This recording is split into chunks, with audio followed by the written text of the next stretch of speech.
Bonjour à tous, je suis Émilie du blog Parents Voyageurs. Chaque semaine, on va parler voyage en famille, mais aussi nous allons partir à la rencontre de certaines familles inspirantes. Alors installez-vous confortablement et bienvenue dans ce nouvel épisode. Bonjour les parents voyageurs, j'espère que vous allez bien. Alors sur le podcast, nous avons accueilli déjà de nombreux témoignages de parents voyageurs, tous avec une approche différente, mais avec un objectif commun, celui de faire découvrir le monde à leurs enfants. Alors l'expérience de Céline est tout particulièrement incroyable, puisque elle et son mari sont sur les routes depuis 10 ans. Et oui, 10 ans. Initialement, ils sont partis à 2 direction la Nouvelle-Zélande à vélo. Et aujourd'hui, ils sont 4 et ils se trouvent actuellement au Canada. Alors comment voyage-t-on pendant 10 ans ? Comment on gère le voyage mixé avec des grossesses ? Comment on gère une parentalité quand on est sur les routes du monde ? Donc nous avons abordé ces questions-là. Nous avons abordé également les sujets de la spiritualité, les sujets de l'intuition, le fait d'être connecté à son enfant, comment gérer les maladies en voyage. Voilà, toutes ces questions ont été abordées. L'épisode est un petit peu plus long que d'habitude, mais imaginez-vous essayer de résumer 10 ans de voyage en 1 heure de podcast, c'est assez complexe. En tout cas, j'espère que ce moment de partage va vous inspirer, mais je vous en dis pas plus et je vous laisse avec l'interview incroyable de Céline. Belle écoute!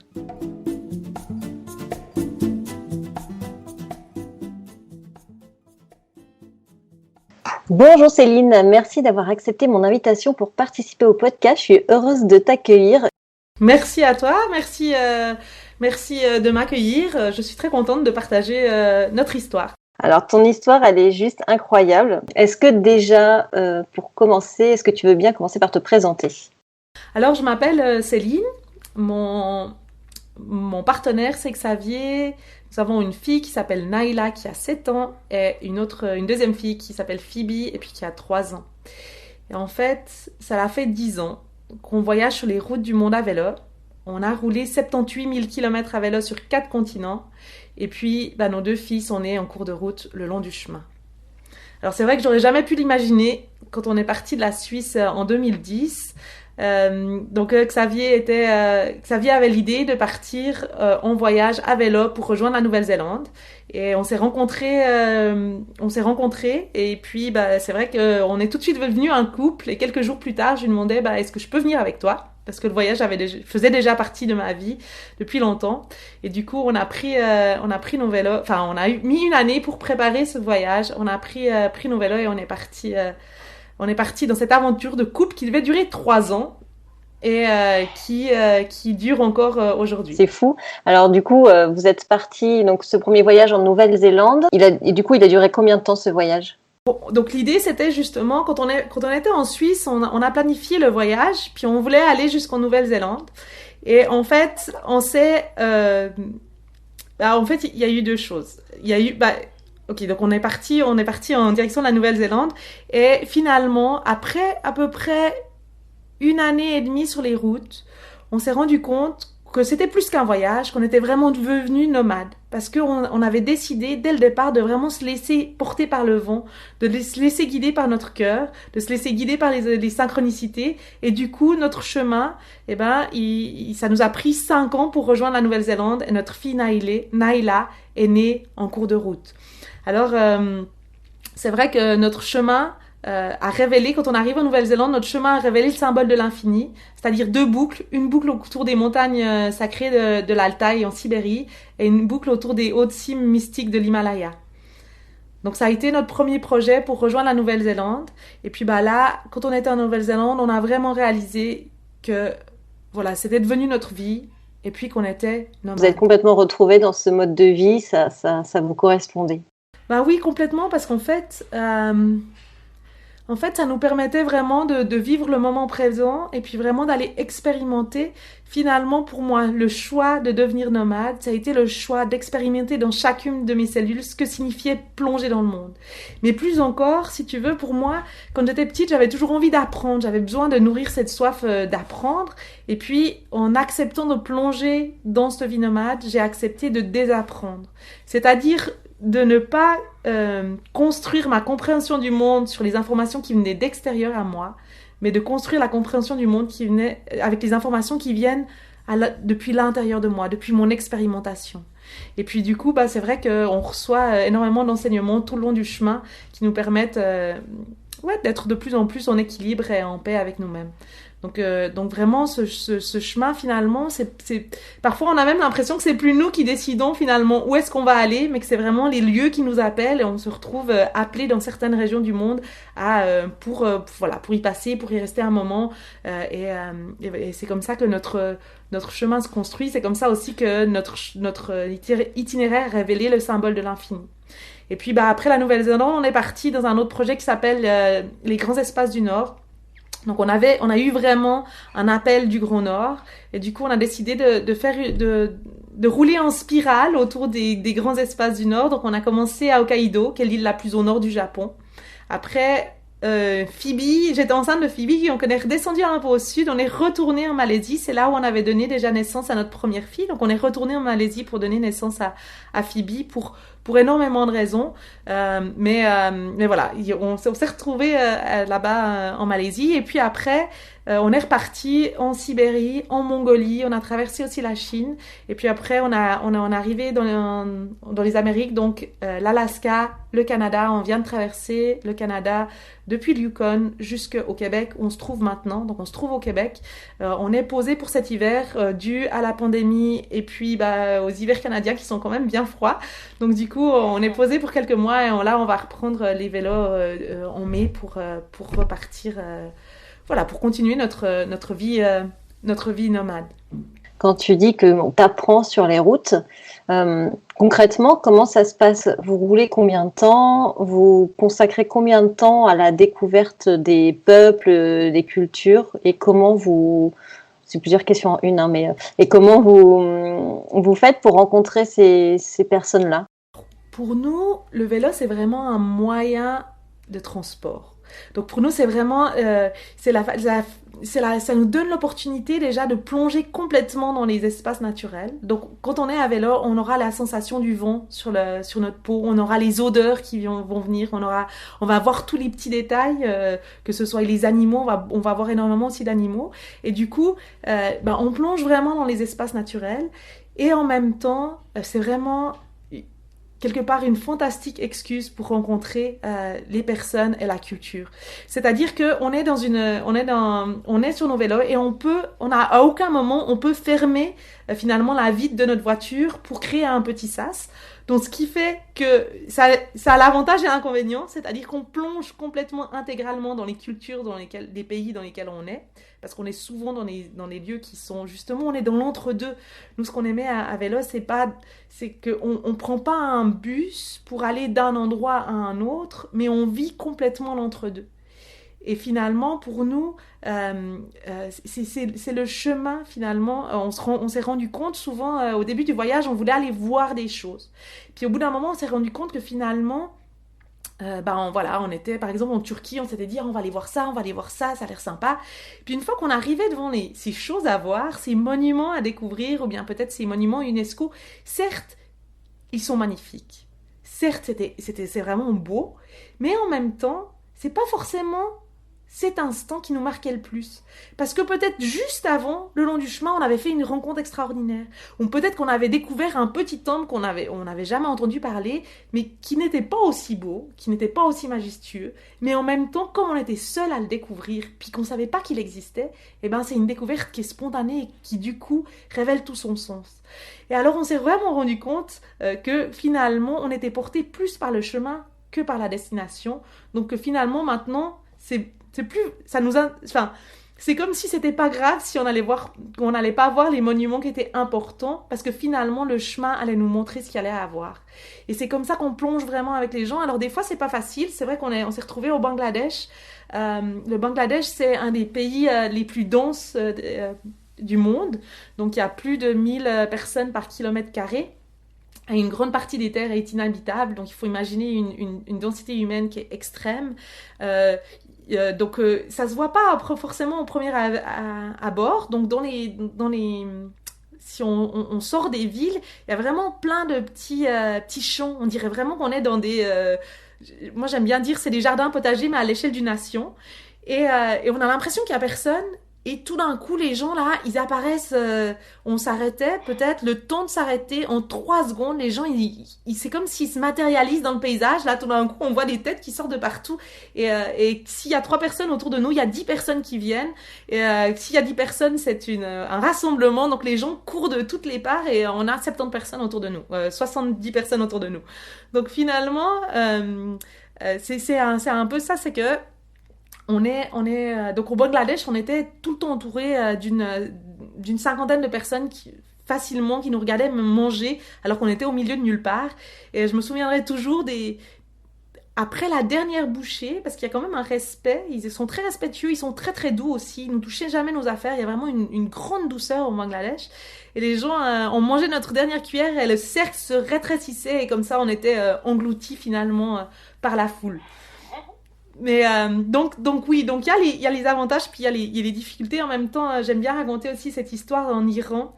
En Iran, un jour, on s'est arrêté en vélo, et puis bah là, on se serait jamais arrêté dans ce petit village parce que bah voilà, c'était un tout petit village, et puis bah tout le monde s'est retourné dès qu'on est arrivé. On s'est dit bon, voilà, si on n'était pas à vélo, on se serait pas arrêté là. Mais on avait besoin d'eau.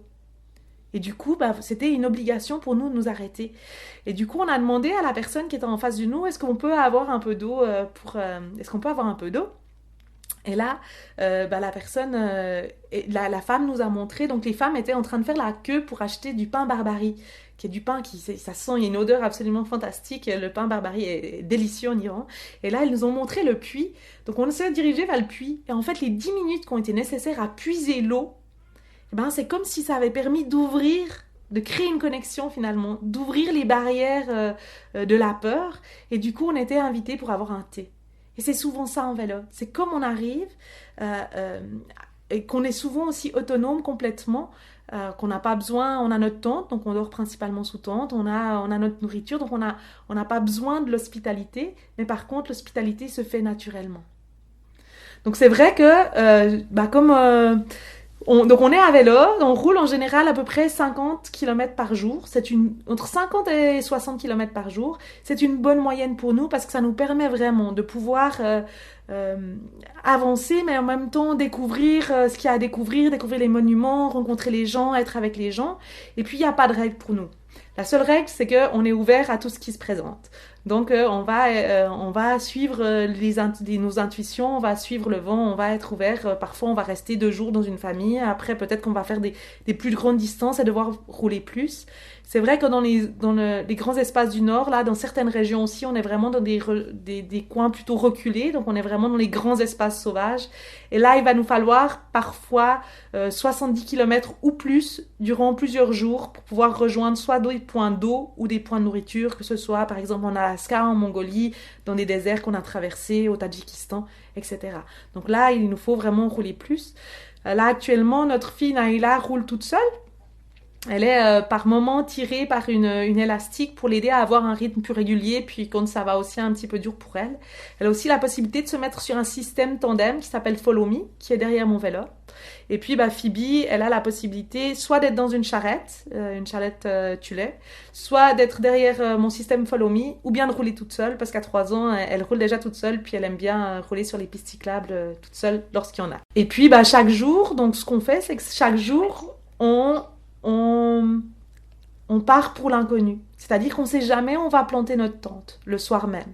Donc notre plus petite journée, elle a été juste de 3 km parce qu'on avait découvert un super coin en Turquie. Puis c'était un magnifique lac salé qui était complètement asséché. Donc c'était vraiment très très beau. Et puis du coup, vraiment, on vit le moment présent parce qu'on ne peut pas se projeter finalement. On ne sait pas ce qu'il y a derrière le prochain virage. Et du coup, chaque jour finalement est un commencement. C'est incroyable. Du coup, le matin, vous partez, vous dites, on va aller vers ce village-là. Enfin, dans quelle mesure tu ne prépares pas ton itinéraire? Tu vois, à un moment donné, tu es quand même obligé de le planifier un petit peu. Comment tu choisis tes étapes, en fait, tu vois? Le matin, tu pars et tu te dis, tu vas de ville en ville. Nous, justement pas. Nous, on va jamais de ville en ville. Donc du coup, l'idée, c'est vraiment... Ah oui, quand je dis de ville en ville, d'étape en étape.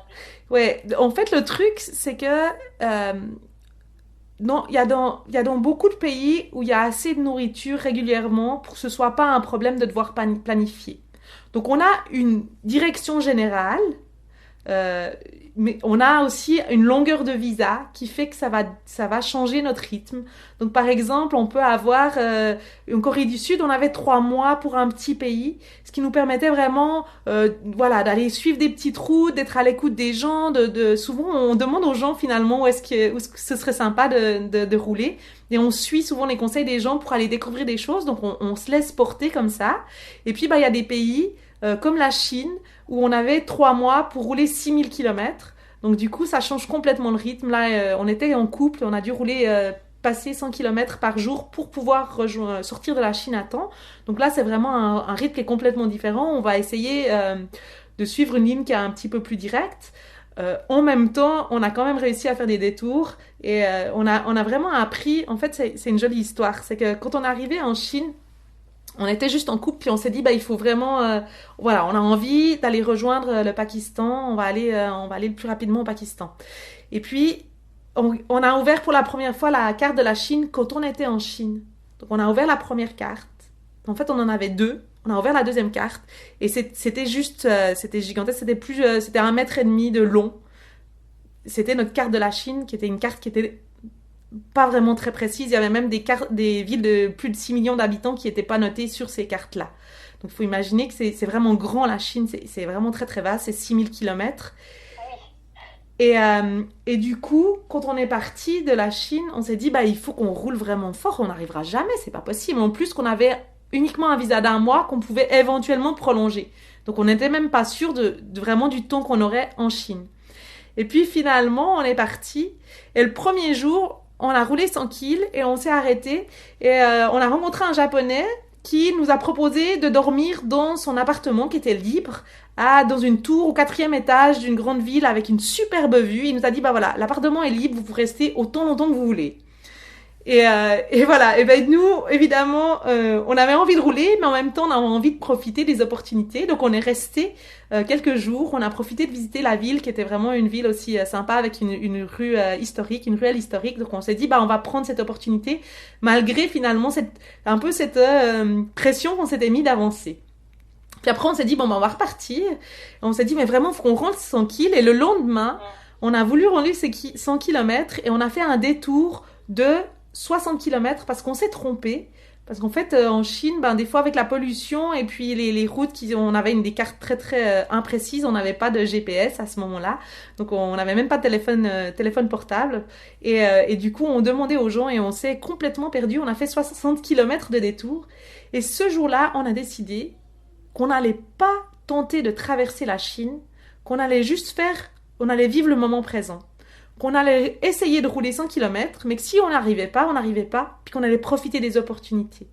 Et finalement, en ayant lâché cette pression-là, on a pu traverser toute la Chine. On est même passé par l'Himalaya, donc on est passé par des sommets à des cols à plus de 4000 mètres d'altitude. Donc on a en plus fait des détours dans les régions tibétaines et himalayennes pour pouvoir finalement traverser la Chine. Donc voilà un peu comment notre itinéraire se construit le long du chemin. Et puis c'est vrai qu'on avait décidé en partant, il y a 2 choses qu'on a décidé en partant en voyage. La première, c'était finalement de vraiment se laisser porter, se laisser guider par le chemin, de vraiment faire confiance à la vie. Et c'est quelque chose qui était très très fort dans beaucoup d'endroits qu'on a dû traverser, parce que on était dans des régions comme par exemple le désert de Gobi ou le désert de Nullarbor. On en reparlera peut-être après avec nos 2 filles, justement, quand je parlerai un peu plus des filles. Mais c'est vrai qu'on a été dans des endroits où il nous a vraiment fallu avoir confiance en la vie. On a traversé la Mongolie en hiver par des températures il faisait moins 30 degrés. Et du coup, il nous fallait vraiment avoir confiance à la vie. Et on a aussi choisi de faire confiance à notre système immunitaire. Donc on boit l'eau comme les locaux. C'est-à-dire au Bangladesh, on a bu l'eau des puits comme les locaux. Et puis dans des pays comme la Chine, ben, on faisait bouillir notre eau. Mais on n'a jamais été malade dans tous les pays qu'on a traversés. finalement notre système immunitaire, de dormir tout le temps dehors, d'être dehors, de boire l'eau tout le temps, parce que finalement on n'avait pas envie d'être invité chez les gens, puis de devoir leur dire ah bah non on peut pas rester, ou bien on veut pas manger, on peut pas manger ça parce que ça a été nettoyé avec de l'eau, on sait pas. Donc du coup on avait vraiment envie de pouvoir faire honneur à la générosité des gens. Donc on trouvait que c'était beaucoup plus logique d'immuniser notre corps avec l'eau que les gens buvaient tout le temps. Et puis de pouvoir du coup être ouvert à tout ce qui se présentait. Et comme je l'ai dit, on n'a jamais été malade. Nos filles ont aussi mangé de la terre de tous les pays du monde. Elles sont quasiment jamais malades. Et puis l'autre chose qu'on a décidé, c'était de faire confiance aux gens. Ce qui fait que on a dans tous les pays du monde, de tous les pays qu'on a traversés, on laisse nos vélos dans une confiance absolue en l'humanité. On les laisse sur un parking d'un gigantesque supermarché, devant une petite échoppe, sans les fermer, sans les cadenasser, avec toutes nos affaires dessus, toute notre vie dessus, et on part pour 1 heure ou 2 heures, en les laissant comme ça complètement en confiance, et il n'y a jamais rien qui nous a été volé. D'ailleurs, quand on était au Bangladesh, justement à Dhaka, dans ce vortex humain finalement, ce tourbillon ou bien cette fourmilière humaine, on a perdu quelque chose sur nos vélos et quelqu'un a vu, il l'a ramassé et il a réussi à nous retrouver dans la foule pour nous le rendre. C'est incroyable, hein.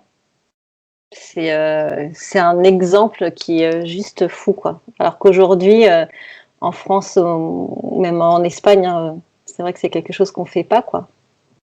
Mais c'est absolument incroyable. Enfin, tu m'inspires. Je trouve ça fou de se faire confiance comme ça, de travailler sur son système immunitaire. Enfin, la réflexion, elle est vachement loin. On va quand même bien au-delà du voyage physique. C'est vraiment un voyage, ouais, comme tu dis, qui rentre dans toutes tes cellules. C'est vous imprégnez complètement. Intégralement en fait de là où vous êtes. Je trouve ça super fort. Alors par rapport à votre voyage et l'arrivée des filles, alors comment ça s'est passé entre le moment où tu as su que tu étais enceinte, les grossesses et l'accouchement? Comment vous avez géré ça? Alors c'est vrai que c'était voilà, je vais raconter une petite anecdote parce que je trouve qu'elle est sympa. C'est vrai que quand au bout de comme j'ai dit, au bout d'une année et demie sur la route, on a senti qu'on était que c'était vraiment plus qu'un voyage, c'était devenu notre vie. Et puis du coup, on s'est dit si c'est notre vie, pourquoi pas être ouvert à la venue d'un enfant finalement, sans forcément le prévoir, mais on s'est dit on s'est simplement ouvert à cette possibilité. Et puis je crois que Naïla, elle avait vraiment envie de venir voyager, donc elle a dit je suis prête, je viens, donc elle est venue assez rapidement. Et en fait, finalement, on était dans l'Himalaya. On était en train de faire un trekking dans l'Himalaya. Et là, j'ai eu l'intuition. Donc, on était vraiment dans un endroit où il y a juste le silence et le souffle du vent. Et puis entouré de ces gigantesques montagnes, de la puissance de l'Himalaya. Et là, j'ai vraiment eu l'intuition que j'étais enceinte. Donc, c'était bien avant qu'il n'y ait aucun signe qui puisse être visible. Et quand j'ai reçu cette intuition, j'ai décidé d'attendre d'être au bon endroit. Et ce bon endroit, ça a été à 5500 mètres d'altitude, quand j'étais en face du mont Everest, et j'ai dit à Xavier qu'il allait être papa. Alors Xavier, il aime bien rigoler parce qu'il dit qu'il n'y avait pas d'endroit pour fuir. En même temps, ce que j'ai appris après, que j'ai trouvé incroyable, c'est que finalement, donc ce que j'ai trouvé qui était incroyable, c'est que finalement, j'ai appris plus tard que le mont Everest, c'est vraiment, il s'appelle Cholomunga pour les peuples tibétains qui ont vécu depuis des générations autour du mont Everest, et ils le considèrent comme la mère sacrée du monde. Et moi, quand je me suis retrouvée face au mont Everest, j'ai vraiment senti une présence féminine très très forte. Et pour moi, je l'ai dit à ce moment-là, pas parce que c'était en face du mont Everest, mais parce que c'était la présence féminine de cette montagne. Et pour moi, j'étais vraiment en connexion avec l'esprit féminin Cholomunga, qui est l'esprit des peuples qui vivent autour. Donc pour moi, ça a été encore extraordinaire de me rendre compte de ça par la suite. Et du coup, après, je me suis retrouvée... donc j'étais vraiment... je pense que vous l'avez senti, j'étais vraiment dans un moment où j'étais vraiment en unité avec le paysage. Ça nous arrive par moment où on est tellement poussé finalement dans des lieux qui sont reculés, dans des endroits sauvages, qu'à un moment donné, on vient vraiment un avec le paysage. C'est un peu comme si chaque partie du paysage faisait partie de nous. C'est une sensation assez étrange d'unité qu'on peut recevoir par moments. C'est des moments où on est vraiment très très connecté à nous aussi. Et là, ça a été un moment pour moi, l'Himalaya, j'étais vraiment très très connectée à moi. Et puis après, on est gentiment descendu dans le monde humain, si je veux dire, dans le monde de la dualité. Donc quand on est arrivé à Katmandou, moi, il y avait énormément de peur qui était aussi présente. Et du coup, il a fallu faire avec ces peurs. Comment est-ce qu'on va prendre notre enfant sur les routes du monde? Alors c'est vrai qu'après, il y a eu tout un cheminement qui s'est fait, un cheminement qui était surtout un cheminement intérieur. Et c'est comme ça on est arrivé finalement à donner naissance à notre fille sur les routes du monde, c'est-à-dire pas vraiment sur les routes, mais que donner naissance en Malaisie à notre première fille. Alors c'est vrai que comment est-ce que ça s'est passé? Pour moi, il y a eu je pense une rencontre qui a été vraiment significative. C'est qu'à un moment donné, j'ai entendu parler d'une personne qui faisait la parole au bébé, qui s'appelle Brigitte Denis, et qui utilise la communication, qui utilise une forme de communication à travers la kinésiologie appliquée pour pouvoir faire une communication avec son enfant. Et en fait, c'est quelque chose que j'utilise maintenant tout le temps avec mes filles, que j'ai utilisé aussi quand elles étaient finalement, quand elles étaient fœtus, donc quand elles étaient à l'intérieur de moi, quand j'étais enceinte d'elles. Et c'est une communication connectée, c'est une communication intuitive qui me permet de pouvoir communiquer avec mes enfants, où le but, ce n'est pas de moi parler, mais d'être à l'écoute de ce qu'elles ont à dire. Et du coup, je vais me connecter avec finalement la part d'elles, la sagesse intérieure, leur sagesse intérieure, si on veut bien. Et je vais pouvoir recevoir des informations par rapport à ce qu'elles vivent. Et du coup, c'est ça qui nous a aussi permis, pour moi, c'est ça qui m'a permis de pouvoir communiquer. Cette communication m'a vraiment aidée à pouvoir prendre mes filles sur les routes du monde. Ça m'a aidée aussi, c'est vraiment impressionnant parce que souvent, on dit que les maladies sont des messages du corps. Les rares fois où Naila et Phoebe étaient malades, souvent, une communication intuitive avec elles faisait que le problème était guéri dans les deux prochains jours, quoi. C'est vraiment impressionnant, la vitesse de... Alors, je vais peut-être donner un exemple, peut-être aussi, pour être plus concrète. Par exemple, donc cette communication connectée, c'est vraiment simplement se connecter avec son enfant, notamment, ça peut être par le test musculaire. Maintenant, j'utilise plus le test musculaire, mais ça peut être une possibilité. Et puis, le but, c'est vraiment d'aller... il y a une méthode d'ailleurs qui a été faite pour les parents, par exemple, qui s'appelle la communication connectée de Frédéric Laloux et puis Hélène Guérin. Et le but, c'est vraiment d'aller se connecter à son enfant. Alors, par exemple, une fois, quand Naila était toute bébé, un jour, elle a vraiment pleuré énormément. C'était une de ces crises où, tu sais, quand t'as ton enfant qui pleure dans tes bras, puis tu sais plus quoi faire, quoi. Il a été aux toilettes, il a mangé, il a dormi, puis là, tu sais juste plus quoi faire, puis t'as l'impression que il a mal, quoi. Parce que c'est des cris qui sont tellement forts, tu te dis, c'est pas possible, il doit juste avoir mal, quoi. Il y a quelque chose qui va pas. Et puis là, il y a quelque chose en tout cas. Et puis là, je me suis dit, je vais me connecter, puis je vais voir. Donc, Xavier l'a pris parce que moi, c'était pas possible pour moi de me connecter avec Naila qui était dans mes mains. Et je l'ai prise. Et l'information qui m'est venue, et ça a été assez extraordinaire pour moi, c'était « Je t'aime ».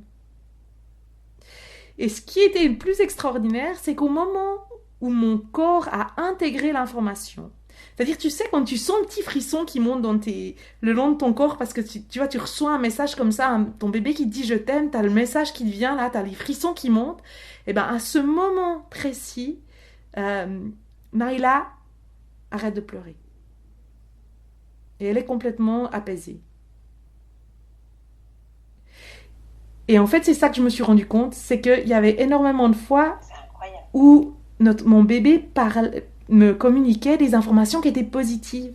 Et je me suis dit, tu te rends compte les nombres de fois où tu prends ton bébé en disant « mais pleure pas », alors qu'en fait, il est juste en train de nous dire « mais je t'aime ». Et c'est ça qui est extraordinaire pour moi, c'est que c'est la première fois où, mais parce qu'on a souvent des intuitions, on reçoit des intuitions, mais souvent, on n'arrive pas à les confirmer tout de suite. C'est-à-dire qu'on va les confirmer, mais plus tard dans le temps, on va dire « Ah ben oui, en fait, cette intuition, je l'avais eue. » Ou bien « Ah oui, je savais que c'était juste, puis en fait, ça s'est confirmé. » Mais là, c'est comme si les intuitions qu'on recevait avec les enfants, elles peuvent être, confirmées instantanément. C'est la première fois où vraiment mes intuitions ont été confirmées instantanément. Et ça a été à de nombreuses reprises, en fait. C'est comme ça que maintenant j'accompagne des enfants, des femmes enceintes, puis aussi des adultes pour justement aller reconnecter avec cette voix intérieure, puis justement être finalement aussi une parole de l'enfant, du bébé ou du bébé même in utero. Donc maintenant je me suis rendue disponible pour finalement faire des accompagnements là-dedans. Et puis voilà. Alors comme je l'ai dit, cette manière de faire, cette communication connectée, ça nous a permis vraiment de prendre nos filles sur les routes du monde. Parce que quand elles avaient juste 5 mois, donc quand Phoebe a eu juste 5 mois, puis quand Naila avait eu juste 5 mois, on les a reprises sur les routes du monde. Et là, c'était vraiment difficile parce que on avait 15 millions de questions. Parce que le voyage, c'est une chose, mais devenir parent, comme tu le sais, c'est un voyage en soi. Et du coup, on a dû vraiment, tout d'un coup, on avait toutes ces peurs. Il fallait qu'on mette l'allaitement avec les changements de temps, la vie nomade, savoir où on allait dormir, parce qu'on sait jamais où on va dormir, avec tout d'un coup les besoins de notre fille, nos émotions qui allaient dans tous les sens, avec le plongeon dans une nouvelle culture. Donc il fallait qu'on allie tout ça, on s'est dit mais comment on va faire? Et à un moment donné, on a dû vraiment laisser aller toutes les questions qu'on avait, parce qu'on connaissait personne qui avait aucune réponse pour nous. On connaissait personne qui avait fait cette expérience avant. Donc on a vu vraiment lâcher toutes les questions qu'on avait. On a dû partir et vraiment dû faire confiance en la vie. Et donc ça a vraiment été un allègement, que ce soit finalement physique pour... c'est sûr quand on a un enfant au début puis qu'on est un peu posé, parce qu'on s'est quand même posé 2 mois avant la naissance puis 5 mois après, on avait quelques affaires et on a dû réduire au strict minimum pour pouvoir partir avec nos enfants sur les routes. Et en même temps, on a dû vraiment laisser tomber tous nos doutes pour pouvoir vraiment faire confiance en la vie et partir. Et le but, c'est que c'était pas pour nous, c'était pas un challenge, c'était pas on devait partir, c'était on va essayer. On va essayer de partir, on va essayer de trouver un équilibre dans le mouvement. Et si on le trouve, tant mieux, puis s'il le trouve pas, c'est pas grave, on va se réinventer d'une autre manière. C'est génial, hein. C'est génial d'avoir cet état d'esprit et de se dire, accepter à un moment donné que tu n'as pas les réponses à tes questions et que tu es obligé de lâcher prise et de te faire confiance en tant que parent. C'est un exercice qui est hyper compliqué, je trouve, pour un premier enfant.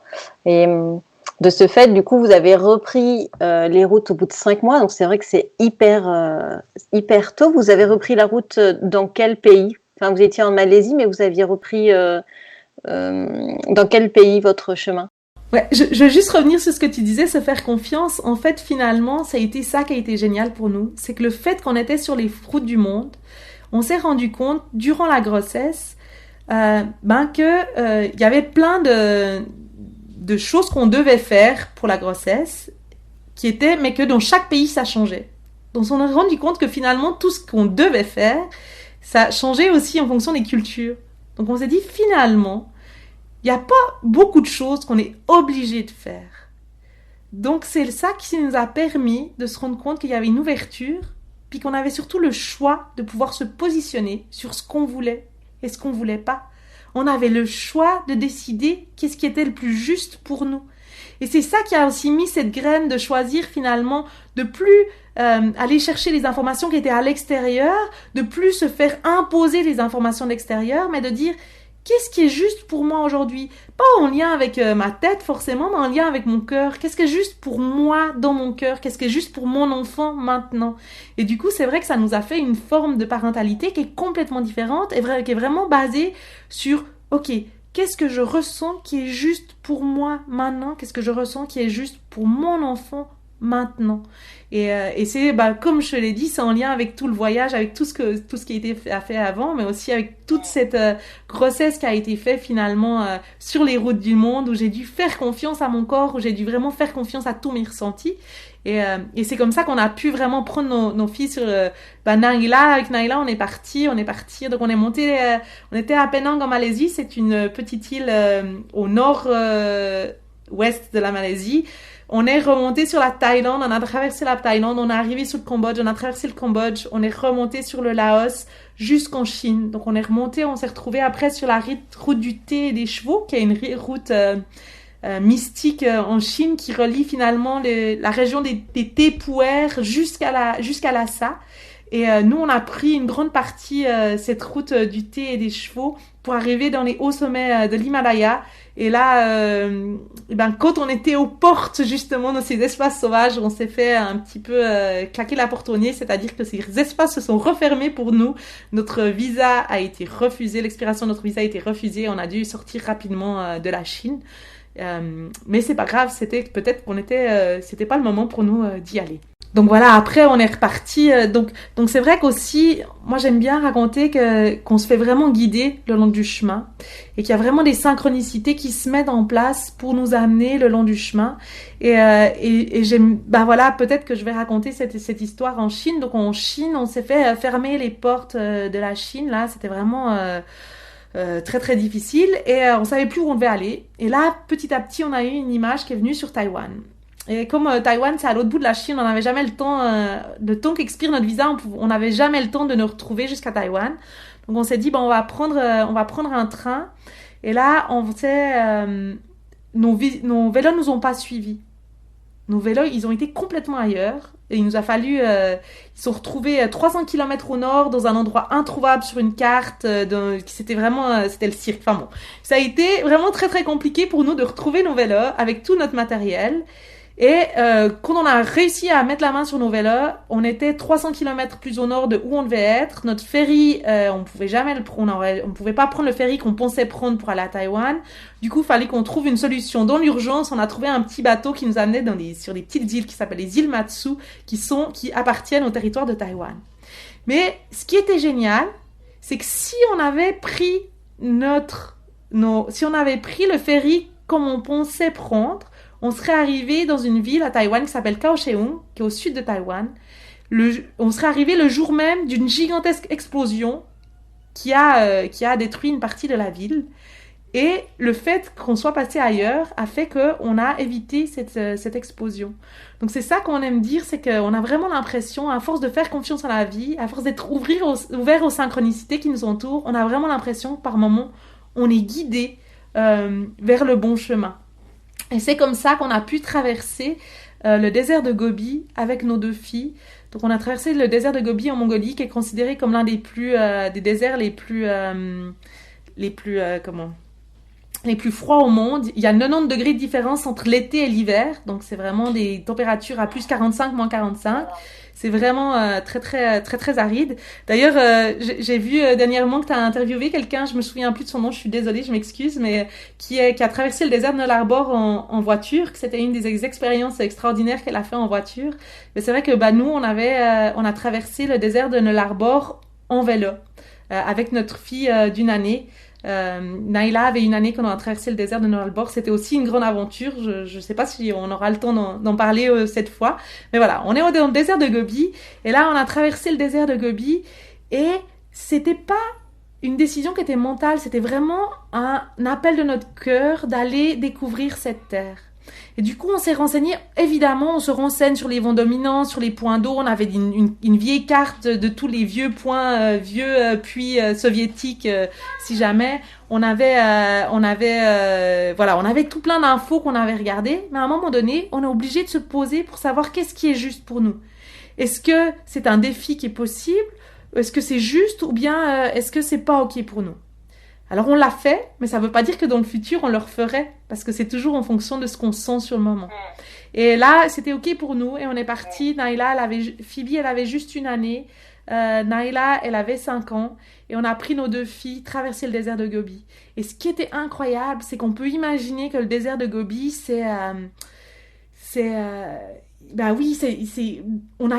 alors il y avait notre partie à nous. Je vais pas raconter notre partie à nous, je vais raconter la partie des filles. C'est-à-dire que les filles, elles ont plongé. Donc on s'inquiétait pour elles à cause le rayonnement solaire. Il y avait les vents qui sont absolument puissants là-bas. On a eu des températures qui étaient en dessous de 0 toute la fin de la traversée, jour et nuit. Il y avait des épines qui leur arrachaient les pieds. Mais en même temps, elles elles ont complètement entré en immersion avec la terre. C'était absolument fabuleux de les voir. C'est comme si elles avaient touché la magie du désert. Tu sais, cette magie qui sort vraiment de l'invisible. Et quand on est sorti du désert, Naila, pendant des mois, elle n'arrêtait pas de demander, mais quand est-ce qu'on retourne au Gobi? Donc nos filles, elles plongent vraiment, elles font l'école de la vie, elles apprennent des langues, elles apprennent les langues avec les gens, elles découvrent la géographie le long du chemin, elles apprennent l'histoire avec l'histoire des pays ou l'histoire des civilisations. Donc elles sont vraiment plongées dans... et finalement, elles apprennent à chaque instant. Et c'est ça qu'on a envie de faire. Nous, on fait plutôt, on est dans l'apprentissage libre. Donc vraiment cette idée, un peu l'école à l'attente, cette idée finalement qu'on apprend à chaque instant. Et ce qui est génial, c'est que nous, on n'est pas les professeurs, mais on est vraiment là pour être à leur écoute. Et souvent, on découvre en même temps. Parce que, par exemple, il y a des antilopes dans les prairies au Canada. Nous, on n'avait aucune idée qu'il y avait des antilopes dans les prairies au Canada. Et du coup, on a découvert ça ensemble parce qu'on en a vu. Et puis après, ça a été l'occasion d'aller chercher plus en profondeur qu'est-ce qu'elles font, comment elles mangent, qu'est-ce qu'il y a de particulier par rapport aux antilopes. Donc c'est comme ça qu'elles font vraiment l'école sur les routes du monde, finalement. Mais du coup, c'est vrai que c'est plutôt l'école de la vie. Et en fait, ça leur apprend aussi, au-delà de l'école, c'est d'observer, d'éveiller leur curiosité et d'apprendre en fait sur l'instant T. En fait, quelque part, ça les oblige à être attentives à leur entourage, en fait. Oui, c'est sûr que en fait, ce qu'on s'est rendu compte, là, on en parlait justement dernièrement, c'est vraiment cette information qui est toujours vraiment très très présente. Et finalement, moi, je trouve que l'information, elle n'a pas de sens si elle n'est pas reliée à la vie, comme les apprentissages d'ailleurs. Et du coup, là, Naila et Phoebe, vraiment, elles sont liées à ces apprentissages. Et ce qui est génial, c'est qu'elles vont pas apprendre... elles apprennent des concepts par l'expérience. Elles apprennent ce que c'est un désert parce qu'elles l'ont traversé. Elles apprennent ce que c'est une religion parce que soit elles l'ont vécu avec quelqu'un, soit quelqu'un leur en a parlé. Donc c'est vraiment, elles les vivent, ces concepts-là. Donc pour elles, c'est plus quelque chose qui est abstrait, mais c'est quelque chose qui est vraiment concret, qui est intégré en elles. Donc c'est vraiment une autre forme d'apprentissage. Et d'ailleurs, elles ont une notion d'interconnectivité au monde qui est extraordinaire parce qu'elles sont tout le temps... pour elles, elles vont remercier... Comme on est vraiment reliés à la nature, elles vont remercier l'eau qu'ils vont leur apporter à boire ou l'eau dans laquelle elles vont pouvoir se baigner. Elles vont remercier l'arbre qui leur offre de l'ombre. Elles vont remercier le vent qui les pousse. Elles vont remercier des fois même, chaque fois qu'elles prennent une branche ou elles prennent une petite fleur, souvent elles vont demander à l'esprit de l'arbre si elles peuvent prendre une branche. Donc il y a vraiment une notion de faire partie de quelque chose qui est vraiment plus grand qu'elles. Et même aussi, je dirais qu'elles ont la notion de faire partie d'une humanité, parce qu'elles ont vraiment des amis un peu partout dans le monde. Elles ont un peu des grands-papas et des grands-mamans aussi partout dans le monde. Enfin, j'exagère un peu. C'est pas leurs vrais grands-parents, mais il y a comme ça des relations de cœur à cœur avec des gens qui font qu'elles ont vraiment une relation assez extraordinaire avec l'humanité, quoi. Elles se sentent vraiment citoyennes du monde, je dirais. Elles développent du coup aussi cette intuition envers elles-mêmes et envers les autres. Tu vois, en tout cas, Naila, elle est plus grande, donc tu vois qu'elle travaille aussi cette forme d'intuition où elle va te dire non, mais maman, là, je le sens pas, ou on devrait pas faire ça. Tu vois, est-ce qu'à son âge, elle commence déjà? Ah ouais, de toute façon, parce qu'on l'a aussi, c'est comme ça qu'on l'a mis en place, donc c'est ça, on en parle aussi. Donc pour nous, c'est vraiment important qu'elles apprennent à écouter leurs intuitions, parce que finalement, pour moi, c'est le garant, c'est la plus grande sécurité, c'est qu'elles soient capables de se connecter avec elles-mêmes pour savoir qu'est-ce qui est juste pour elles sur le moment. Et du coup, pour moi, toutes les informations extérieures n'ont pas lieu d'être si elles sont pas connectées aux informations qui sont intérieures. Donc c'est là, pour moi, finalement, être en sécurité, c'est vraiment être capable de dire, ok, je me sens bien ici, je me sens pas bien ici, je me sens bien avec ces personnes, je me sens pas bien avec ces personnes. Finalement, on a tous cette capacité-là, seulement des fois on l'a oublié, et surtout on nous a appris plein d'autres manières d'être. Mais si on est capable d'écouter nos enfants quand ils nous disent des choses, tu vois, d'écouter, mais même des choses toutes bêtes, genre, tu sais, là il fait froid dehors, tu dois mettre une veste. Bah non, j'ai pas froid. Bah si, tu sais, il fait froid, tu mets une veste. Bah non, il fait pas froid. Moi, j'ai pas froid. Bah écoutons notre enfant qui nous dit non, moi, j'ai pas froid. Je suis ok. Là, à l'intérieur de moi, ça dit ok. Peut-être dans 3 minutes, ce sera plus ok. Mais là, c'est ok. Après, on peut lui dire, tu vois, là, ce serait bien que tu t'habilles maintenant parce que peut-être qu'après, ce sera pas aussi facile, etc. On peut lui donner d'autres informations, mais qui sont pas en lien avec son ressenti, qui vont pas, en fait, entrer en négation avec le ressenti de ce que l'enfant est en train d'exprimer. Parce que souvent, ce qui arrive, c'est que les enfants, c'est vraiment des miroirs. Alors, c'est, non seulement ils ressentent, mais en plus, ils ressentent tout ce que les parents vivent. Et des fois, ça, on l'oublie un petit peu. Alors, le problème, c'est qu'on se dit, nous, on est les adultes, donc on doit garder ce qu'il y a à l'intérieur de nous, puis on ne doit pas mettre sur nos enfants ces histoires d'adultes. Mais en même temps, c'est nous qui jouons les enfants quand on fait ça. Parce qu'on demande à nos enfants, qui sentent très bien que nous, on va pas bien, de faire comme si de rien n'était. C'est bizarre, maman, je la sens vraiment triste, maman. Puis, la maman, elle dit, non, je suis pas triste, c'est ok, là, tout va bien, tout va bien. Puis, l'enfant, il va se dire, alors il faut pas que je dise, parce que maman n'aime pas quand je dis. Donc en fait, on lui oblige à soit se taire, ou bien à soit, ce qui est encore pire, se dire finalement, ce qu'il y a à l'intérieur de moi, c'est faux, parce que maman, elle a raison. Et c'est là qu'on commence finalement aussi à se déconnecter de son intuition, c'est qu'on se dit, finalement, tout ce que je ressens à l'intérieur, c'est pas juste parce que c'est pas validé par les gens qui m'entourent, donc finalement, c'est faux. C'est passionnant ce sujet, c'est toute une vision des choses et c'est là où tu dis que depuis tout petit, toi, t'ingurgites des informations et que naturellement, tu les transmets et que finalement, pour casser ce schéma, il faut vivre autre chose, il faut être déconnecté de ce quotidien. Est-ce que tu penses que si tu n'étais pas partie en voyage, si tu n'avais pas changé de vie, tu aurais trouvé ça? Je veux dire, est-ce qu'avant de partir en voyage, tu étais sensibilisée à tout ça?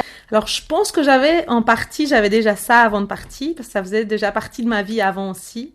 Je crois que la différence, c'est qu'avant, c'était des concepts, et puis de devoir les vivre, ça a été des expériences. Quand on parle de la sécurité intérieure, il y a beaucoup de gens qui parlent de la sécurité intérieure comme quoi la sécurité extérieure vient de notre sécurité intérieure. Alors, pour moi, c'était un concept qui était clair, mais de pouvoir le vivre sur les routes du monde, lorsqu'on dort sous tente avec ses 2 enfants, partout, dans tous les pays, et aussi dans des espaces sauvages où il y a des ours, il y a des grizzlies, il y a voilà, c'est pas la même chose. Et du coup, de pouvoir sentir cette sécurité intérieure, se sentir en sécurité partout dans le monde, pour moi, ça vient vraiment d'une sécurité intérieure. Et du coup, effectivement, c'était un pas de plus. Ça a vraiment été un pas beaucoup plus loin. Et ce qui fait que finalement, maintenant, si on veut, c'est comme si toutes mes expériences, elles prouvaient que ce que j'avais compris avant, finalement, c'est en lien avec ce que j'ai compris, mais en plus, finalement, c'est validé par tout ce que j'ai vécu. C'est encore beaucoup plus loin. De dire à quelqu'un, notre système immunitaire, il est fort en fonction de... notre système immunitaire est vraiment fort. Enfin, on a le pouvoir de guérison, mais de vivre 10 ans sur les routes du monde en utilisant notre pouvoir de guérison, c'est pas la même chose. On n'a pas le même message après. Et donc, du coup, si tu veux, il est fort maintenant. Je dirais que j'ai pris toute cette expérience avec. C'est incroyable, ça. Et juste une dernière question avant de conclure. Vous avez toujours dormi sous tente. À quel moment tu sais que l'endroit où tu vas dormir, il va être sécure pour vous? Parce que, comme tu disais, il y a la nature, il y a les animaux. Comment tu choisis ton bivouac en te disant « Ok, ici, il n'y a pas de souci ». En fait, à l'intuition, ouais. Donc, il y a des choses qui sont... Il y a des éléments extérieurs, c'est-à-dire que si on a besoin d'eau, il faut peut-être qu'on soit près d'une rivière, ou bien sinon, il faut qu'on prenne de l'eau avant pour pouvoir être dans un lieu où d'avoir de l'eau avec nous. Il faut qu'il y ait un espace assez plat pour qu'on puisse y poser notre tente. Donc, il y a des éléments extérieurs. On aime être un peu à l'extérieur des routes parce qu'on n'aime pas forcément dormir à côté des routes. Déjà, à cause des filles, mais en plus à cause du bruit, etc. On aime bien être dans notre petit cocon. Et l'autre chose, c'est que l'important pour nous vraiment... Mais le plus important pour nous, c'est l'intuition. C'est comme ça qu'on va choisir un lieu. Ça nous est arrivé déjà de trouver un lieu, puis juste d'arriver, puis de dire, ça c'est un bon lieu, puis de se dire, non. Là, on va pas bien dormir, ça va pas être ok pour nous, et de repartir. de recharger les bagages pour repartir, pour dire on va aller dormir dans un autre lieu où on se sentira mieux. Donc pour nous, vraiment, on fonctionne à l'intuition. Je trouve ça incroyable. Du coup, la suite du voyage, là, vous allez reprendre. Est-ce que dans ta tête, il y a une date de fin de voyage ou c'est pour toi, dans ta tête, ça continue, en fait, la route continue jusqu'à ce que vous en ayez plus envie, finalement? Alors, c'est exactement ça. C'est que finalement, on n'a pas de route de fin. Pour nous, de date de fin, pour nous, c'est vraiment notre manière d'être. Donc, on sent bien en tant que nomade. On trouve extraordinaire de pouvoir passer tout notre temps avec nos enfants, d'être présent, d'être là, de vivre le moment présent, de pouvoir découvrir finalement les cultures du monde, les paysages de notre terre avec elles. Et puis, pour nous, c'est important d'être en équilibre. Donc, le jour où l'un de nous n'est plus en équilibre, et a besoin de quelque chose d'autre, on va être à l'écoute de ce besoin-là. Ça pourra être peut-être des petits changements, mais ça pourra être aussi à un moment donné être des grands changements. Et à ce moment-là, on réussira. Enfin, finalement, on a créé cette vie nomade. Il n'y a pas de raison qu'on ne crée pas une autre vie. Donc, il n'y aura jamais un retour, mais il y aura vraiment la création d'une autre manière d'être et de vivre. Et donc, pour nous, ce sera jamais un arrêt, mais juste une continuité et la transformation pour quelque chose d'autre quand ce sera le juste moment, si un jour il y a un juste moment. Je vais peut-être juste faire une petite parenthèse parce que souvent les gens nous demandent comment est-ce qu'on fait pour vivre. Finalement, Ouais, pas de problème. Finalement, notre vie, c'est vraiment d'être nomade. Et du coup, c'est vrai qu'on fait des conférences, on fait aussi des webinaires. Voilà, pour des entreprises ou pour des groupes de particuliers. Et on a écrit un livre qui s'appelle Nomade au cœur des éléments, qui est disponible sur notre site. On a aussi cet hiver, on a écrit un deuxième livre qui sera un livre photo qui va sortir cet été, qu'on se réjouit de voir sortir d'ailleurs. Donc on fait des webinaires, Xavier, Yvon, ses photographies, il y a énormément de photographies sur notre site. Et puis on écrit des articles pour des magazines, que ce soit sur le voyage en vélo, la parentalité positive, aussi l'école à l'attente, comme on l'appelle. Et puis comme j'ai dit, on fait des accompagnements. Donc c'est tout plein de petites choses qui nous permettent finalement de vivre et de partager, mais surtout de partager et d'inspirer les gens à vivre leurs rêves. Et alors, comme je disais, on a écrit un livre qui s'appelle « Nomade au cœur des éléments, un voyage initiatique à vélo ». Alors, on a décidé de ne pas écrire selon la chronologie du voyage, mais vraiment de partir par rapport aux enseignements qu'on a reçus le long du voyage. Alors, on a partagé ces enseignements en 6 grands enseignements qui correspondent à 6 éléments. Donc, on a pris les éléments, la terre, l'eau, le feu, l'air, et puis on a ajouté les éléments chinois qui sont le bois et puis le métal. Et du coup, on a 6 grands enseignements qu'on a reçus le long du voyage et qu'on partage avec vous. Donc, du coup, l'idée, c'est vraiment d'aller au-delà de l'aspect voyage. On plonge à la fois dans les cultures qu'on a traversées, dans l'expérience, dans l'aventure, et en même temps dans ce qu'on en a retiré des apprentissages qu'on a reçus tout le long de la route. Alors ce livre correspond aux 5 premières années de voyage depuis la Suisse jusqu'à la Nouvelle-Zélande. Bref. Donc le mot de la fin pour nous, c'est vraiment de dire qu'il n'y a pas de limite à la vie qu'on peut créer et imaginer, même en tant que famille. Donc j'ai envie de dire